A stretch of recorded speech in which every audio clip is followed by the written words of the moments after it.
नमस्कार दोस्तों, योगेश टेक्निकल में आपका फिर से बहुत बहुत स्वागत है। दोस्तों, आज हम जानेंगे गैस गीजर से होने वाले हादसों से कैसे बचा जा सकता है। सर्दियाँ शुरू हो चुकी हैं और इन हादसों में भी अब तेजी आना शुरू हो जाएगी, वो भी हमारी लापरवाही के कारण या हमारी अवेयरनेस के कारण।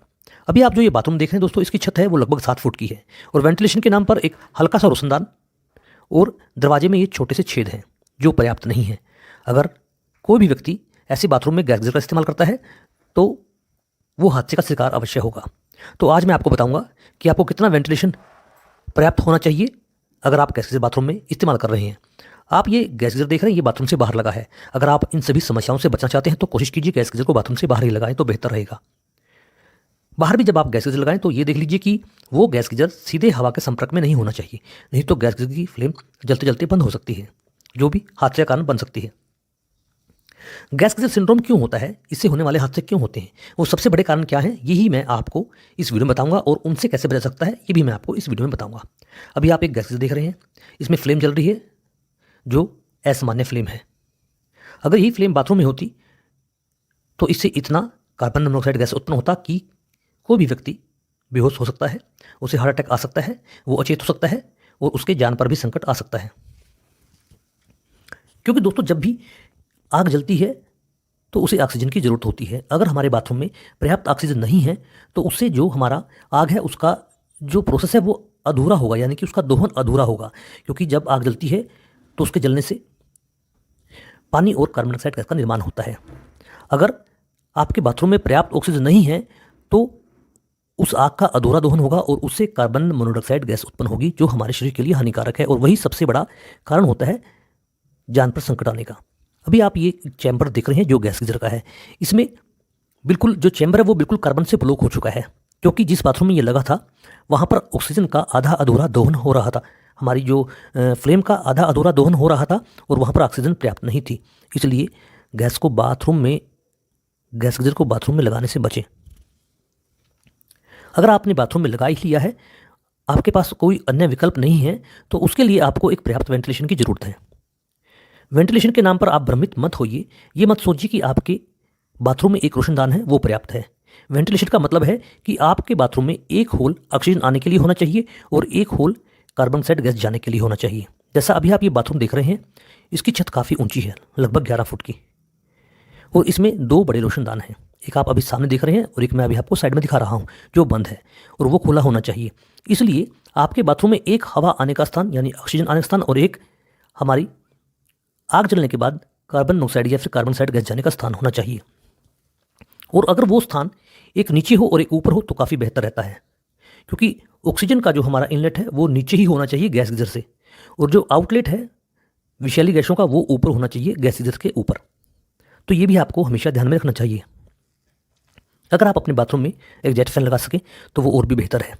अब आप एक बाथरूम को देखिए, ये बाथरूम लगभग 6 फुट ऊंचाई का है और इसमें गैस गीजर लगा हुआ है, और वेंटिलेशन के नाम के स्थान पर आपको सिर्फ ये झरोका दिखेगा जो कि इसके लोहे वाले दरवाजे में बना है। ये अपर्याप्त है। जैसे ही आग जलेगी वो ऑक्सीजन को कंज्यूम करेगी और इस जगह पर ऑक्सीजन का जो स्तर है वो काफ़ी कम हो जाएगा, क्योंकि ऑक्सीजन आने के लिए पर्याप्त जगह नहीं है और धीरे धीरे इस स्पेस की सारी ऑक्सीजन खत्म हो जाएगी। इससे क्या होगा कि आधा अधूरा दोहन तो होगा ही, साथ में जो ऑक्सीजन हमें चाहिए होती है मनुष्य को अपने शरीर के लिए वो धीरे धीरे कम हो जाएगी, और दिमाग में जब ऑक्सीजन स्तर कम हो जाएगा तो वो नींद बेहोश हो जाएगा और उसको पता नहीं चलेगा। वो हेल्प के लिए कुछ भी नहीं बोल सकेगा, ना ही दरवाज़ा खोल सकेगा और एक बड़ा हादसा हो जाएगा। तो ऐसे स्थानों पर गैस गीजर लगाने से बचिए। इसके अन्य विकल्प भी हैं जिन्हें आप अपनाकर इसकी रोकथाम कर सकते हैं, वो मैं आपको आगे वीडियो में बताऊंगा। लेकिन दोस्तों, कोशिश कीजिए कि बाथरूम में गैस गीजर मत लगाएं। अगर लगाएं तो पर्याप्त वेंटिलेशन होना चाहिए। अभी ये एक साइड देखिए, हमने गैस गीजर को बाहर लगाया है। अगर आप इन हादसों से बचना चाहते हैं, अगर आपके पास विकल्प नहीं है और आपने गैस गीजर बाथरूम में लगा लिया है, तो जब भी आप उसका इस्तेमाल करें तो अपने पानी के बकेट पहले ही भर लीजिए, दरवाज़ा खुला रहते रहते, और दरवाज़ा बंद करने के बाद आप उस पानी का इस्तेमाल कीजिए। उस वक्त गैस गीजर मत चलाएं। एग्जॉस्ट फैन आप लगा सकते हैं, और भी अन्य विकल्प हैं जो मैं आपको भी आगे आने वाले क्लिप में बताऊंगा।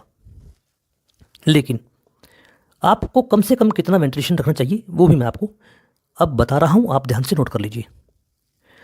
आपके बाथरूम में कम से कम अगर आप 10 लीटर या 12 लीटर का गैस गीजर इस्तेमाल कर रहे हैं या फिर 12 किलोवाट थर्मल लोड है जिस गैस गीजर का, वहाँ पर लगभग 100 वर्ग सेंटीमीटर, फिर ध्यान से सुन लीजिए, 100 वर्ग सेंटीमीटर का स्पेस आपका इनलेट का होना चाहिए और 100 वर्ग सेंटीमीटर का स्पेस आपका आउटलेट का होना चाहिए। यानी कुल मिलाकर 200 वर्ग सेंटीमीटर आपका स्पेस होना चाहिए बाथरूम में वेंटिलेशन के लिए।